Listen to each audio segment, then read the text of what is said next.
Assalamualaikum warahmatullahi wabarakatuh. Kembali lagi di channel Berita Mistis.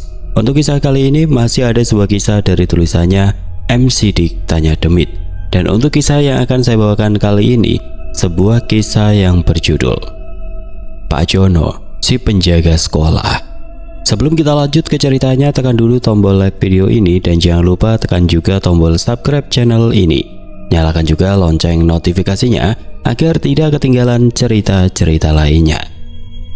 Dan buat teman-teman yang pengen belanja-belanja, nanti silahkan saja klik etalase yang ada di pojok kiri bawah, atau teman-teman bisa kunjungi link pembelian yang ada di kolom deskripsi. Dan seperti apa untuk kisah kali ini? Langsung saja kita masuk ke ceritanya.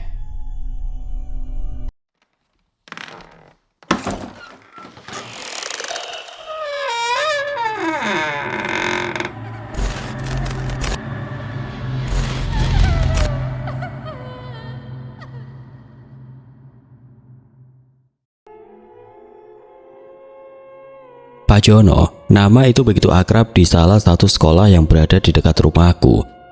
Sosok pria parubaya itu adalah seorang penjaga sekolah yang menemaniku hingga aku lulus ketika aku sekolah di sana. Pak Jono memang sudah tidak muda lagi. Dia merantau dari luar provinsi dan bekerja di sekolah ini hampir puluhan tahun. Rambutnya yang sudah memutih, tubuhnya yang kurus, dan senyumannya kepada seluruh siswa dan guru di sekolah itu membuat dia bukan hanya penjaga sekolah, tapi bagiku dia sudah seperti kakek sendiri. Namun ada sebuah peristiwa tragis yang menimpanya, tepatnya ketika aku sudah lulus dan kuliah di kota Bandung, dan peristiwa itu mengejutkan banyak orang termasuk aku. Dan setelah itu, cerita tentang Pak Jono berubah. Dari penjaga yang baik hati menjadi sosok yang menakutkan dan menjadi sosok dari cerita seram di sekolah itu hingga hari ini. Aku akan menceritakan bagaimana cerita Pak Jono, dan aku meminta kalian untuk mendoakannya karena mau bagaimanapun dia adalah sosok yang dihormati di sekolah itu. Meskipun di akhir hidupnya dia mendapatkan peristiwa tragis yang merenggut nyawanya. Setiap pagi Pak Jono selalu berdiri di depan gerbang sekolah dengan seragam lusuhnya, topi berwarna abu-abu yang sudah memudar, serta peluit kecil yang menggantung di lehernya, menjadi pakaian yang selalu dia kenakan di setiap paginya. Dia datang paling pagi dibandingkan para siswa, membuka gerbang yang sudah terkunci rapat, dan dia akan tersenyum serta menyapa setiap anak yang datang ke sekolah di setiap paginya. "Awas, jangan lari-lari!" Pak Jono selalu berteriak sambil tertawa kecil kepada anak-anak di sana. Tidak jarang pula dia selalu membantu menyeberangkan anak-anak tersebut, karena sekolah itu tepat berada di jalan provinsi yang penuh dengan kendaraan.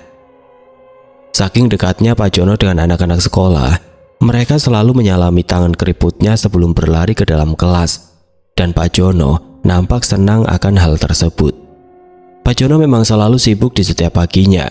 Sekolah yang merupakan gabungan dari beberapa sekolah dasar dan satu sekolah menengah membuat banyak sekali siswa yang datang di setiap paginya. Terlihat di pagi itu, beberapa murid kelas 1 berdiri di seberang trotoar. Beberapa dari mereka sudah mulai menyeberang dibantu oleh Pak Jono. Namun, ada seorang siswa perempuan bernama Rina nampak ragu untuk melangkah. Dengan senyumannya yang hangat, Pak Jono menoleh kepadanya sambil berkata, "Ayo, jangan takut, ada Bapak di sini." Dengan langkah kecilnya, Rina mengangguk pelan dan mulai berjalan. Namun dari kejauhan, ada suara gemuruh mesin truk yang terdengar mendekat ke arah sekolah tersebut. Entah pengemudinya mengantuk atau memang remnya blong, mobil truk itu tidak memelankan laju kendaraannya. Pak Jono yang berada di tengah jalan langsung melirik ke arah truk tersebut. Dia tahu bahwa truk itu tidak memelankan kecepatannya, sehingga hal itu bisa membuat para siswa yang ada di dekatnya celaka. Dia hanya punya waktu kurang dari beberapa detik untuk membuat keputusan di sana. Tanpa berpikir panjang, dia langsung meraih tubuh kecil Rina dan mendorongnya ke pinggir. Rina terdorong dan terjatuh, lututnya lecet, dan dia langsung menangis karena kaget. Namun Rina selamat, sedangkan Pak Jono, dia tidak seberuntung itu. Truk yang melaju dengan cepat langsung menghantam tubuhnya dan ban depan langsung menggilas tubuh Pak Jono hingga terseret ke bawah ban truk yang besar itu. Beberapa anak yang masih berdiri di trotoar hanya bisa menatap kejadian itu dengan matanya yang melebar. Mulut mereka terbuka, tapi tidak ada suara yang keluar. Nampak seorang guru yang baru tiba di gerbang sekolah langsung menjerit histeris, dan hal itu membuat seluruh warga yang ada di sekitar sekolah panik. Truk itu akhirnya berhenti ketika menabrak tiang listrik yang ada di pinggir jalan. Di sana mereka akhirnya melihat tubuh Pak Jono yang tidak utuh lagi di tengah jalan. Dari pinggang ke bawah hanya ada darah dan serpihan daging yang bercampur dengan pasir dari truk tersebut. Namun di bagian atasnya setengah badannya masih ada dan wajahnya masih utuh meskipun darah kini membanjiri kepalanya. Matanya nampak sedikit terbuka, seakan masih ingin memastikan bahwa anak-anak sudah selamat menyeberang sebelum nyawanya melayang. Anak-anak yang menyaksikan tragedi di pagi itu kini menjadi mimpi buruk bagi mereka. Beberapa dari mereka memutuskan untuk tidak bersekolah terlebih dahulu. Bahkan Rina, anak yang diselamatkan oleh Pak Jono, tidak berani berbicara sama sekali karena trauma atas apa yang dia lihat. Sekolah mendadak tutup selama seminggu. Kejadian itu melibatkan banyak pihak. Bahkan ada aparat yang dikerahkan untuk menyelidiki hal tersebut. Jasad Pak Jono yang tidak utuh itu dibawa ke rumah sakit yang ada di kota. Lalu tidak lama kemudian, Pak Jono dimakamkan di pemakaman umum yang letaknya tidak jauh dari sekolah.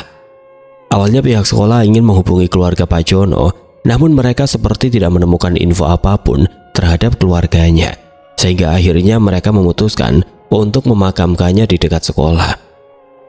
Setelah Pak Jono tidak ada, sekolah nampak menjadi sunyi. Pagi hari yang ramai dan teriakan anak-anak yang bermain di sana tampak tidak terlihat. Bahkan gerbang sekolah yang dulu dijaga oleh Pak Jono kini nampak kosong.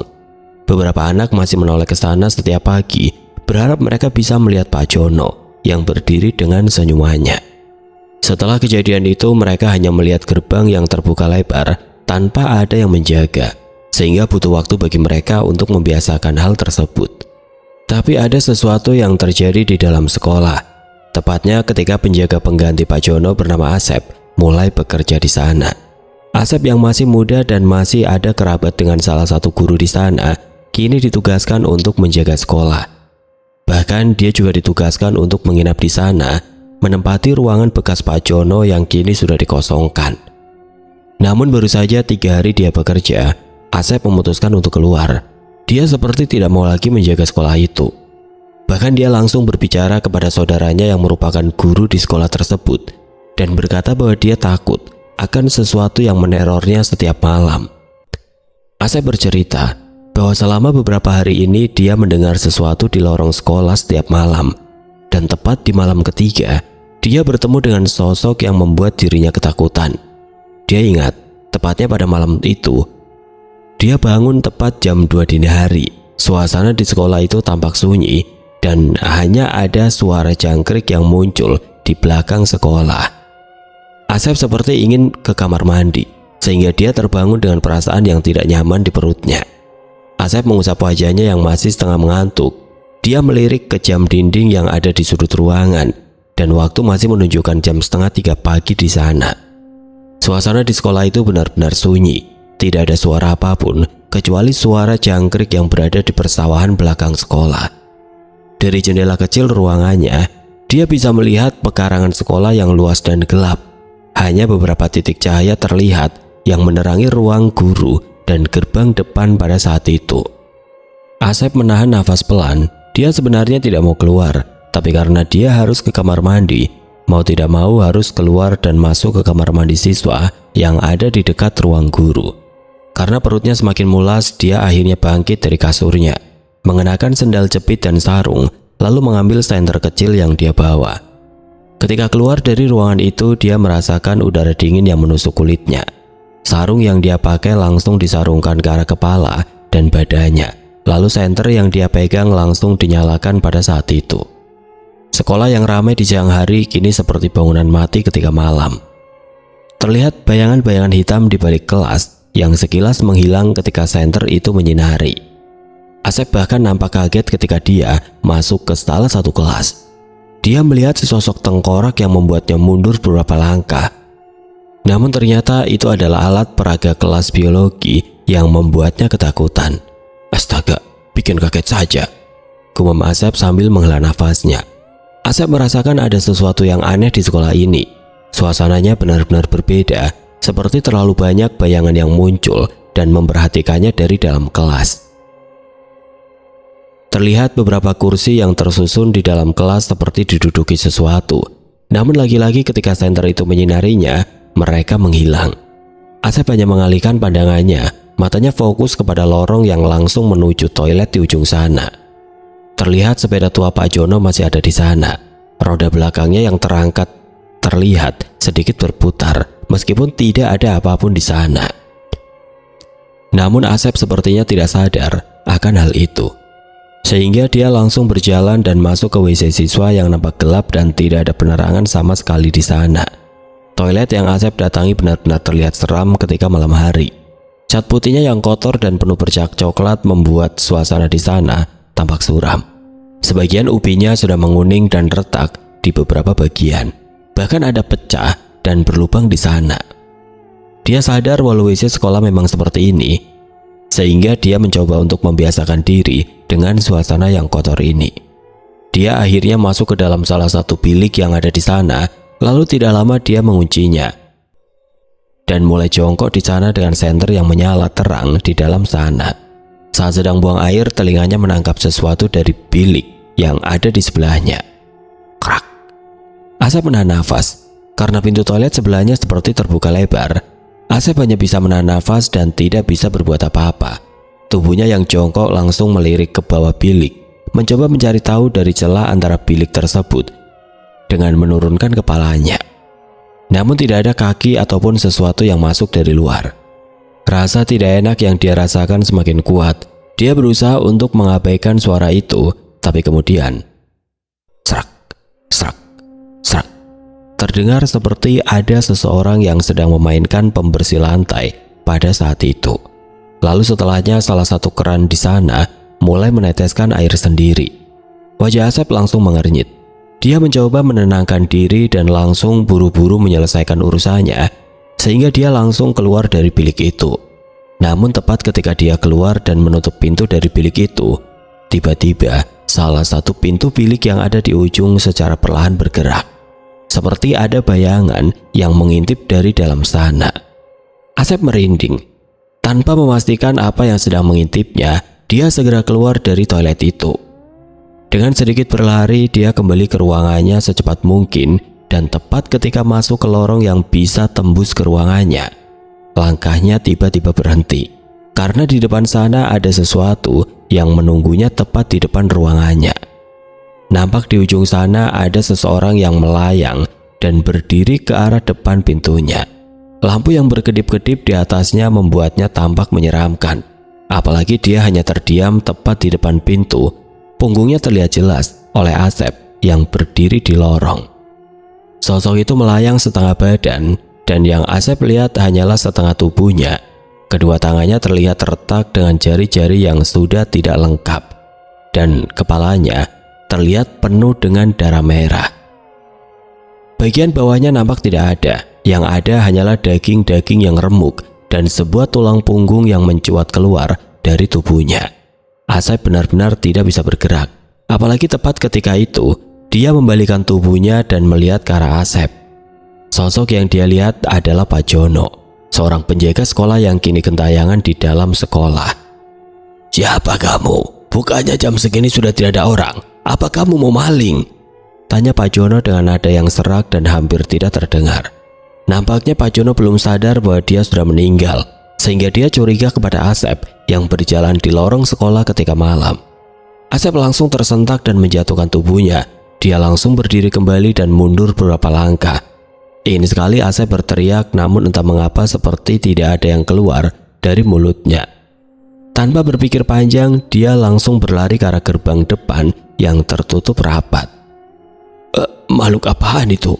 teriak Asep sambil berlari. Dia tidak sadar bahwa gerbang depan sekolah itu terkunci dan kuncinya menggantung di dalam ruangannya. Pak Jono melayang mendekatinya. Darah dari tubuhnya yang tergilas itu menetes ke lantai secara perlahan. Asep semakin ketakutan. Dia sampai ke gerbang namun dia tidak bisa membukanya. Brak, brak, brak. Dia yang panik langsung menggebrak gerbang sekolah agar bisa terbuka. Namun gembok yang mengunci gerbang itu tidak terbuka sama sekali. Sehingga dengan kepanikan yang sudah memuncak, dia berteriak dan langsung naik melewati pagar depan. Asep benar-benar ketakutan. Setengah bajunya sobek karena ujung pagar yang tajam. Namun dia tidak peduli. Dia langsung berlari meninggalkan sekolah dan menghilang entah kemana. Setelah kejadian itu, Asep sudah tidak mau bekerja kembali. Asep mendadak sakit di rumah dan dia seperti tidak mau menceritakan apa yang dia lihat pada malam itu. Hal itu tentu saja membuat Bu Siti yang membawanya bekerja di sekolah curiga. Apalagi semenjak kejadian Asep, banyak cerita-cerita lain di sekolah tentang Pak Jono yang membuat sekolah itu jadi bahan pembicaraan bagi banyak orang.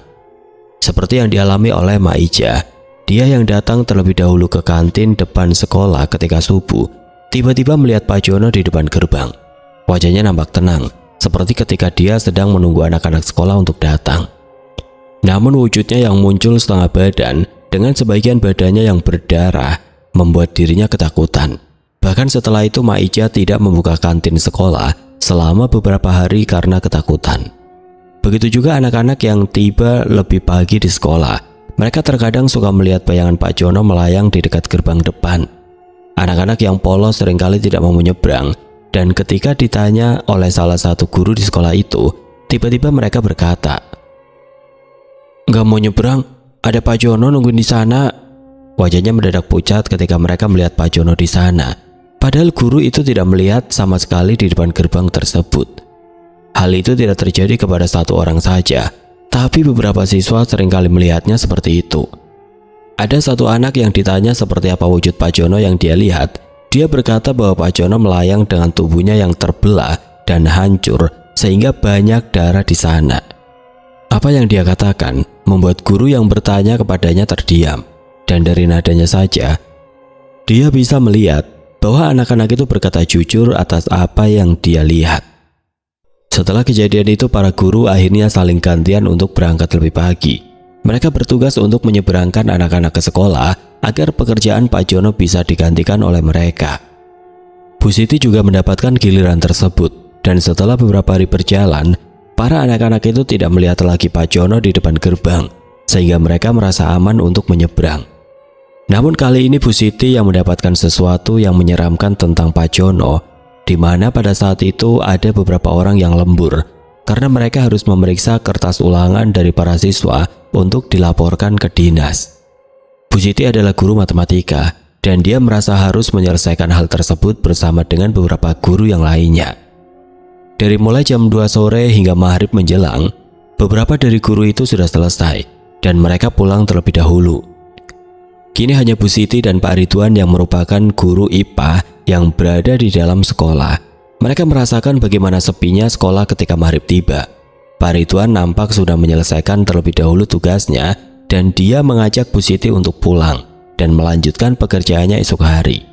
Namun Bu Siti menolak. Dia memilih untuk menyelesaikan pekerjaannya karena hanya tinggal sedikit lagi yang harus dia kerjakan. Akhirnya Pak Ridwan pamit pulang duluan. Dia berkata bahwa dia ditunggu oleh keluarganya karena dia harus membeli sate dulu di pasar yang letaknya tidak jauh dari sekolah. Bu Siti akhirnya ditinggal sendirian di sekolah dan dia baru selesai mengerjakan tugas itu tepat jam 8 malam. Setelah selesai dengan tugasnya dan sedang bersiap-siap untuk pulang pada saat itu, tiba-tiba dia mendengar suara gerbang depan yang terbuka dipukul oleh sesuatu yang keras, dan hal itu terdengar hingga ke ruang guru yang ada di belakang. Bu Siti langsung berkata di dalam hatinya, "Siapa yang masih di luar? Pak Ridwan gitu ya, yang balik lagi dari pasar." Dia langsung berdiri, memasukkan segala peralatannya ke dalam tas dan langsung keluar dari ruang guru tersebut. Bu Siti melirik ke arah gerbang, namun tidak ada siapapun di sana. Bahkan gembok untuk mengunci gerbang masih dia pegang karena dia yang terakhir untuk keluar. Tepat ketika berjalan di dalam lorong sekolah, sebuah suara yang merupakan bel sekolah terdengar dengan jelas. Dulu ini tugas Pak Jono. Dia adalah orang yang memukul bel sekolah yang terbuat dari pelek mobil bekas yang menggantung di salah satu lorong sekolah. Dan sekarang bel ini tiba-tiba seperti dipukul, dan hal itu membuat bulu kuduk Bu Siti langsung berdiri semua. Dia tahu cerita tentang Asep atas apa yang terjadi di dalam sekolah ini semenjak Pak Jono meninggal, dan hal itu semakin membuatnya ketakutan, sehingga dia memilih untuk berjalan ke arah gerbang depan yang terbuka di ujung sana. Jarak yang jauh antara ruang guru di belakang dan gerbang depan membuatnya harus berjalan melewati lapangan dan lorong yang gelap. Di tengah-tengah ketakutannya, dia melihat sesuatu di dalam kelas, sesuatu yang melayang di antara jendela kelas yang gelap. Dan itu adalah Pak Jono yang melayang tanpa melihat ke arahnya dengan setengah badannya yang utuh. Pak Jono hanya melirik ke arahnya, lalu dia tersenyum pelan seperti ketika dia menyapa para guru yang dihormati di sekolah itu. Namun, senyuman yang dia perlihatkan terlihat menyeramkan, karena dari mulutnya muncul darah segar dan gigi yang merah sehingga membuat Bu Siti langsung ketakutan. Bu Siti langsung lari berteriak. Dia langsung berlari ke arah gerbang depan dan meninggalkan sekolah pada saat itu. Jantungnya berdetak dengan kencang dan nafasnya terengah-engah. Teriakannya membuat para pedagang malam di jalan menghampirinya dan bertanya apa yang terjadi di dalam sana.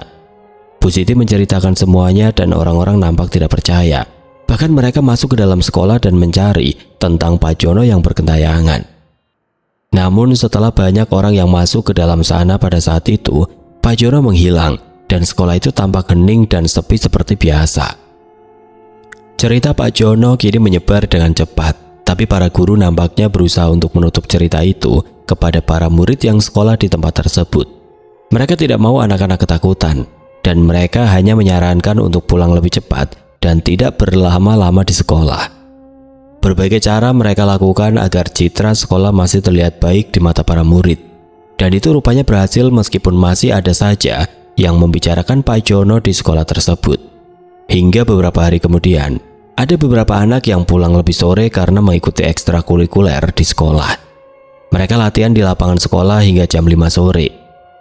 Dan karena mereka tahu tentang cerita Pak Jono yang selalu muncul ketika malam, mereka akhirnya memutuskan untuk pulang.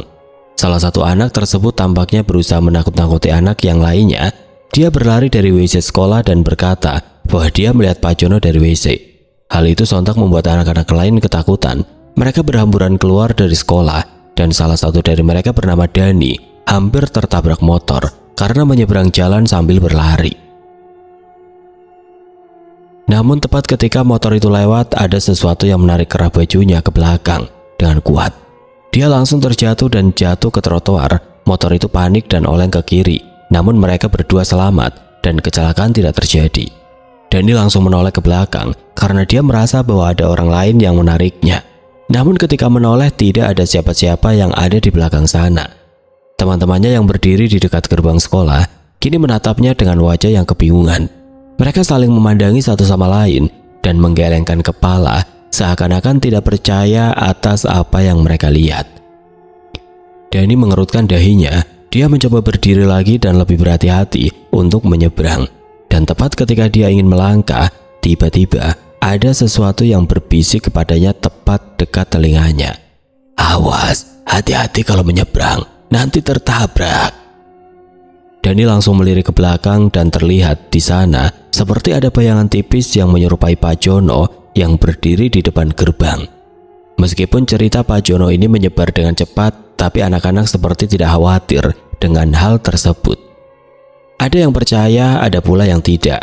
Bahkan ada pula yang mencoba menantang dan mencari tahu apakah cerita itu benar atau tidak. Kali ini salah satu anak kelas 6 yang masih satu komplek dari sekolah itu sengaja tiduran di kelas hingga sore menjelang.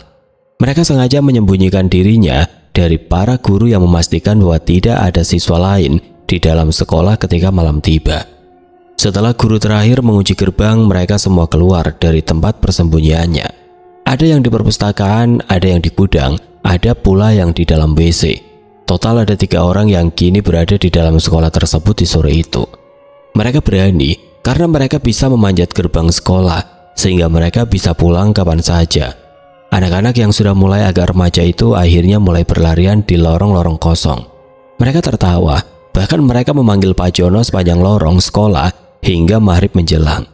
Hingga jam 6:30 malam, tidak ada tanda-tanda kedatangan Pak Jono.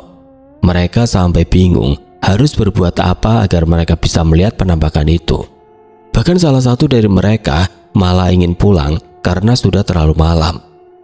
Akhirnya mereka bertiga memutuskan untuk bermain petak umpet pada malam itu. Dan salah satu dari mereka bernama Gino bersembunyi di salah satu lemari tua yang ada di kelas. Dia menahan nafas, menunggu salah satu temannya mencari dirinya, dan di sela-sela keheningan itu, dia mendengar suara yang aneh. Terdengar suara langkah kaki seperti berlari ke arah gerbang, lalu tidak lama kemudian, terdengar lagi suara yang membuka pintu keras secara perlahan. Gino terdiam. Ada sesuatu yang bergerak di dalam kelas tersebut.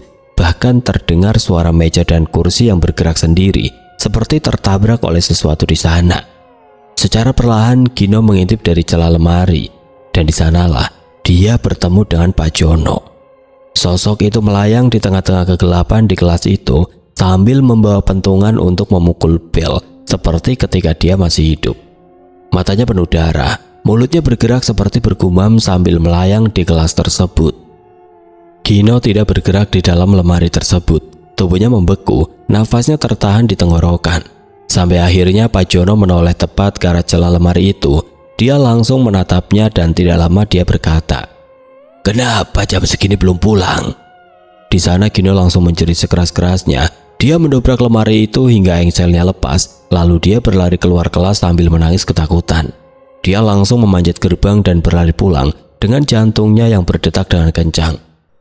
Cerita Gino dan kedua temannya semakin membuat sekolah itu semakin angker, karena ternyata kedua teman Gino sudah diperlihatkan sosok Pak Jono pada malam itu, sehingga mereka berlari duluan dan meninggalkan dirinya di dalam lemari. Hal itu menyebar dengan cepat, dan cerita itu membuat orang-orang yang tidak percaya kini percaya akan Pak Jono yang gentayangan di sekolah. Cerita itu tentu saja sampai kepada para guru, dan beberapa dari mereka juga pernah mengalami hal yang serupa, sehingga mereka menguatkan cerita tersebut. Namun hal itu nampak diterima berbeda dengan Ibu Rahayu, salah satu guru paling senior di sekolah. Dia seperti penasaran kenapa Pak Jono bisa bergentayangan seperti itu. Banyak yang bilang bahwa orang yang meninggal tidak wajar sering kembali, dan ada pula yang berkata bahwa ada sesuatu hal yang belum diselesaikan olehnya ketika hidup, sehingga Pak Jono bergentayangan. Ibu Rahayu sepertinya mempunyai pemikiran berbeda. Dia ingat percakapan dengan Pak Jono bertahun-tahun yang lalu, di mana pada waktu itu Pak Jono yang sedang membersihkan kaca perpustakaan mengobrol dengannya yang sedang membereskan buku di sana. "Bu, kalau nanti aku sudah tua dan tidak kuat bekerja lagi, aku ingin pulang ke kampung halaman," kata Pak Jono. Ibu Rahayu menatapnya sambil tersenyum. "Emang di mana kampungnya, Pak? Soalnya kan Bapak di sini tinggal sendirian, dan kita nggak tahu kampung Bapak di mana." Pak Jono seperti berpikir sejenak. Dia seperti mengingat sesuatu di sana. "Ada satu desa yang letaknya sedikit agak jauh dari sini. Di sana ada rumah kedua orang tuaku yang sudah lama kosong. Aku harus merantau karena di desa tidak ada pekerjaan. Dan setelah hampir puluhan tahun aku bekerja di sini, aku belum sempat pulang, sehingga aku nanti ingin pulang dan menghabiskan hari-hari terakhirku di sana, Bu," jawabnya sambil tertawa kecil. Pada saat itu Ibu Rahayu hanya menganggap hal itu seperti obrolan ringan. Namun ketika kejadian itu terjadi dan dia dimakamkan di pemakaman umum dekat sekolah, dia merasa bahwa itu seperti sebuah pesan dan keinginan yang belum dia wujudkan. Ketika Bu Rahayu menceritakan hal tersebut kepada para guru, semua guru termasuk Bu Siti dan Pak Ridwan hanya bisa terdiam dan saling berpandangan satu sama lain. "Kalau misalkan begitu, berarti seharusnya Pak Jono jangan dimakamkan di pemakaman umum di sini dong ya, Bu?" tanya Bu Siti kepada Bu Rahayu. Ibu Rahayu hanya menggelengkan kepala. Dia tidak tahu apakah itu bisa menjadi sebuah petunjuk atau hanya obrolan biasa ketika Pak Jono masih hidup. Namun Pak Ridwan yang merangkap sebagai bagian administrasi di sana seketika langsung mencari data Pak Jono di arsip sekolah. "Kita coba dulu, selama hal itu bisa membuat sekolah kita menjadi normal kembali, kenapa tidak?" jawab Pak Ridwan yang membuka lemari arsip di sana. Dia berpikir untuk mencari tahu rumah Pak Jono, dan apabila sudah bertemu dengan keluarganya, dia ingin meminta keluarganya untuk memindahkan jasadnya ke desanya. Dan setelah hampir setengah jam dia mencari di arsip lama, akhirnya dia menemukan tempat yang menjadi kampung halaman Pak Jono. "Desa Karangujung di luar kota," kata Pak Ridwan sambil membuka sebuah map usang ke depan Ibu Rahayu. Setelah mengobrol panjang atas apa yang akan mereka lakukan sesudahnya, akhirnya mereka sepakat bahwa ada beberapa orang yang berangkat ke sana di akhir pekan. Mereka mencoba untuk mencari keluarganya, memintanya untuk memindahkan jasadnya ke kampung halamannya dengan harapan Hal itu bisa menjadi jalan keluar bagi Pak Jono agar tidak bergentayangan lagi di sekolah. Dengan mobil Pak Ridwan mereka akhirnya berangkat. Perjalanan itu memakan waktu hampir 10 jam melewati jalan lintas provinsi dan masuk ke desa-desa kecil di sana. Sesampainya di desa itu suasana nampak berbeda. Desa itu terasa sangat sepi, jauh dari hiruk-pikuk perkotaan. Rumah-rumah tua tampak berjajar di tepi jalan dan setapak yang penuh dengan pohon-pohon rindang. Dengan berbekal data usang dari sekolah, akhirnya Pak Ridwan mulai mencari rumah Pak Jono di sana. Mereka sempat bertanya kepada warga setempat tentang keluarga Pak Jono, namun mereka nampak tidak mengetahui tentangnya. Rumah demi rumah mereka tanya satu persatu, dan jawaban mereka sama, mereka tidak mengenal Pak Jono. Mereka nampak ingin putus asa ketika sedang mencari rumah keluarganya. Namun ketika mereka memutuskan untuk mampir di salah satu warung untuk beristirahat sejenak, Pak Ridwan bertemu dengan seorang pria tua yang sedang duduk di warung itu. Dia tampak asik dengan rokok kreteknya dan kopi hitam yang sudah dingin. Bajunya tampak lusuh dengan cangkul yang dia simpan di dekatnya. Pak Ridwan seketika bertanya tentang Jono kepadanya, dan dia awalnya tidak tahu tentang Pak Jono yang dia ceritakan. Namun ketika Pak Ridwan berkata bahwa itu adalah Pak Jono yang bekerja di sekolahnya, tiba-tiba dia mengangguk seperti mengenalnya. Itu bukan Jono, di sini namanya Sarmin. Semua orang di desa ini mengenalnya dengan nama itu. Pria tua itu seketika langsung menunjuk ke salah satu kebun yang ada di ujung jalan. Dia berkata bahwa di sana adalah rumah keluarga Pak Jono dan Pak Ridwan bisa mendatanginya di sana. Pak Ridwan dengan beberapa guru yang ikut dengannya akhirnya berterima kasih akan hal itu dan mereka akhirnya berangkat ke rumah tersebut. Pak Ridwan bertemu dengan keluarga Pak Jono. Dia adalah seorang wanita tua yang ternyata adalah kakaknya. Kakaknya yang bernama Bumina berkata bahwa Sarmin alias Pak Jono keluar dari desa karena ditinggalkan oleh istri dan anaknya. Dia pergi karena dia ingin melupakan hal itu. Bahkan dia sampai mengubah namanya agar dia menjadi orang yang menjalani kehidupannya yang baru. Bumina tidak kuasa menahan tangis ketika Pak Ridwan berkata bahwa Pak Jono sudah tiada. Mereka turut berbelasungkawa atas kejadian yang menimpa Pak Jono. Pak Ridwan dan beberapa guru yang ikut ke sana nampak terdiam ketika melihat Bumina menangis di depan mereka. Setelah menunggu Bumina bisa berbicara kembali, akhirnya Pak Ridwan kembali berkata kepadanya, Pak Jono sebenarnya sudah dimakamkan di dekat sekolah, tapi sepertinya Pak Jono ingin dimakamkan di tempat ini, sehingga aku dan para guru ingin memindahkan jasadnya ke desa ini, Bu. Bumina nampak sedikit curiga dengan apa yang dikatakan oleh Pak Ridwan. Bahkan dia sempat bertanya kepadanya, kenapa harus dipindahkan? Pak Ridwan nampak ragu. Dia tidak mungkin mengatakan bahwa alasan jasadnya dipindahkan karena Pak Jono bergentayangan di sekolah. Setelah berpikir cukup lama, akhirnya dia berkata, Ibu Rahayu pernah mengobrol dengan Pak Jono semasa hidup. Dia berkata ingin pulang, tapi sampai dia meninggal, dia belum pulang ke desa ini, sehingga aku dan para guru berinisiatif untuk memindahkan jasadnya ke desa ini. Bumina semakin curiga, namun dia hanya mengangguk dan seperti mempercayai apa yang Pak Ridwan katakan.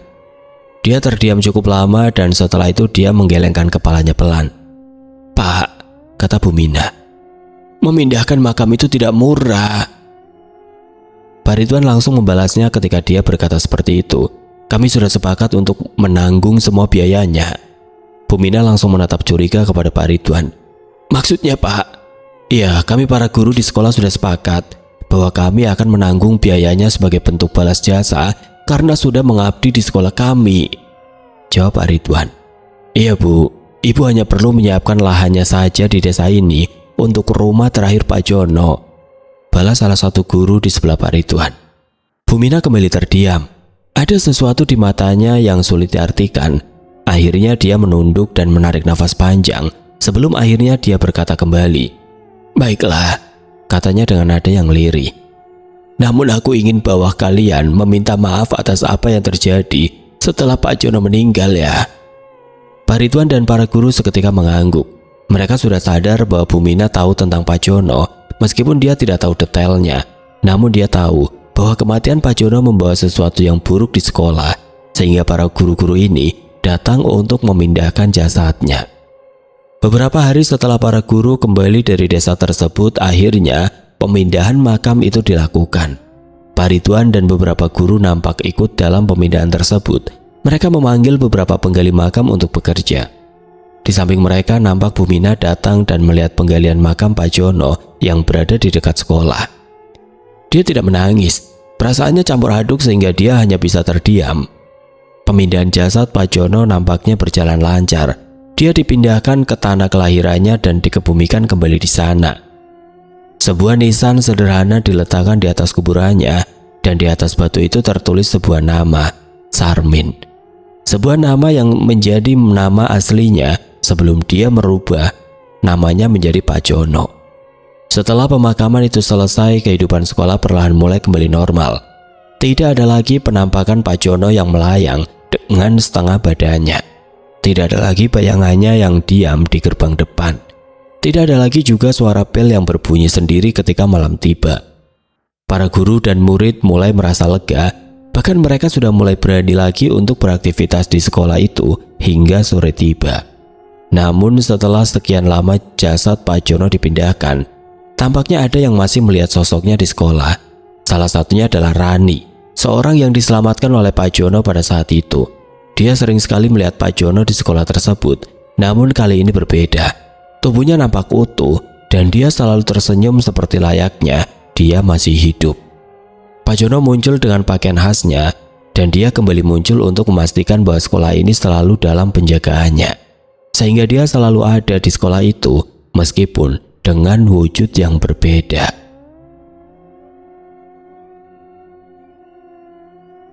Oke teman-teman, sekian untuk kisah kali ini. Bagaimana menurut kalian tentang kisah ini? Tulis komentar kalian di kolom komentar. Dan buat teman-teman yang baru bergabung, jangan lupa untuk like, komen, share, serta subscribe channel ini. Dan nantikan kisah-kisah horor berikutnya tetap di channel Berita Mistis. Wassalamualaikum warahmatullahi wabarakatuh.